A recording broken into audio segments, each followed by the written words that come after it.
want to talk now a little bit about the influence of Plato and Aristotle. It actually, there's actually an interesting thing that Aristotle and Plato, their work can largely be seen as having a pretty big influence on Western philosophy, what happens and how they are treated after their death.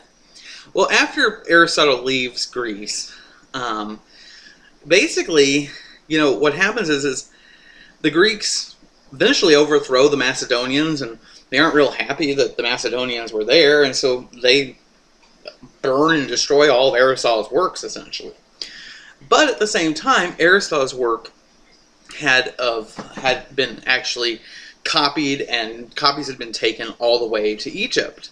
And they had built a great library at Alexandria, and a great amount of books were there in Alexandria for people to be able to study the Greek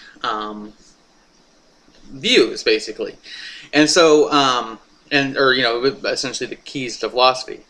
So what happens is Aristotle's work ends up in the Middle East, and Plato's work ends up in the West, and Plato's work becomes very influential for basically the next 1600 years or so.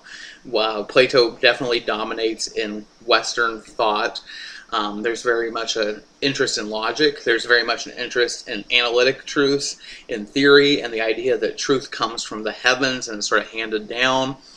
And so that becomes a very influential aspect of Western philosophy for the next 1600 years or so.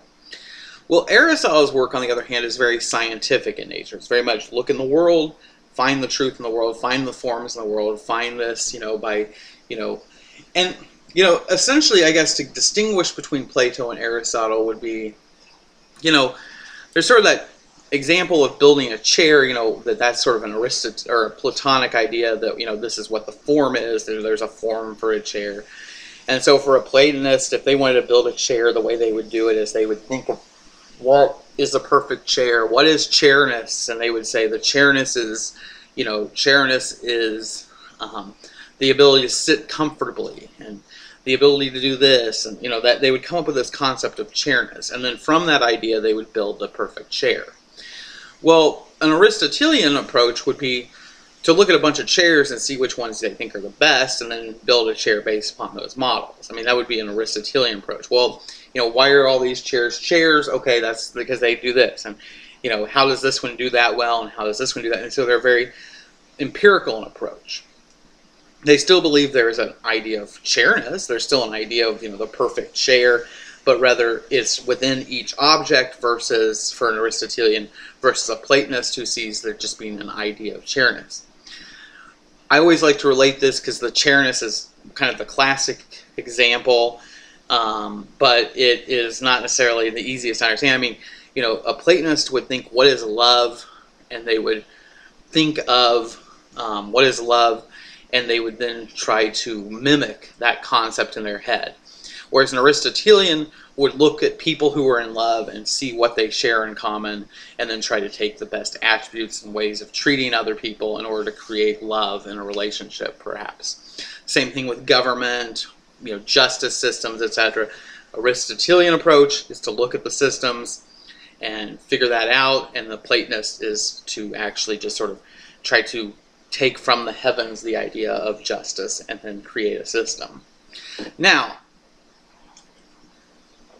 with that said, that being a Plato versus Aristotelian approach to these things, Plato becomes dominant in the West. And so the idea is that, for Plato and his followers, that, what becomes dominant, the dominant view, is that we can divine truth, we can find truth, we can do this by looking to the heavens. And so what happens is there's very much a reliance upon the church and religion and anything that is sort of kind of handing down, and there's not much effort in science, because you don't need to do science. You can get the information from your mind, from the church, from heaven, etc., etc. And so it's affirming of that view. Aristotle, on the other hand, says you can get the truth by studying the world. And so his view gets kind of passed around the Middle East. because that's where his work ended up. And he becomes very influential, and some of the best scientific work during the periods of like 600 to 1300 is really coming out of the Middle East. It's coming out of Arabic and Islamic thinkers. And so what happens is that you have people who are doing some of the best medicine, some of the best science, and other things, and they're very active in that area in that time. Well, around the year 1300, maybe a little bit before, around 1100, 1300, what happens is there's a thing called the Crusades. And what happens is the Christians decide that they want to take over and, they want to take back the Holy Land. So they send invading armies to take back the Holy Land for Christendom. And in the process, they end up eventually sacking some of these Middle Eastern cities, and they take their books and they bring them back, and they begin to, study them. And so one of the very big philosophers of the 1300s is a guy by the name of Aquinas, St. Thomas Aquinas. And Aquinas is the first person really to study Aristotle and to begin to Christianize him and bring him back into that view of finding that we can study God, know God through the world. And that sort of reaffirmation of science and reaffirmation of the empirical is something that is very important in leading to the development of science and the scientific revolution and other things. And so, that up until then, we'd kind of been in this period of the Dark Ages, the Middle Ages, where there wasn't a lot of effort to do science. There was maybe some logic, a little bit of science, but mainly it was relying upon analytic approaches. And when Aristotle comes back, it sort of ushers in the influence of science and empirical research, and that in fact helps lead to the scientific revolution and bringing that about.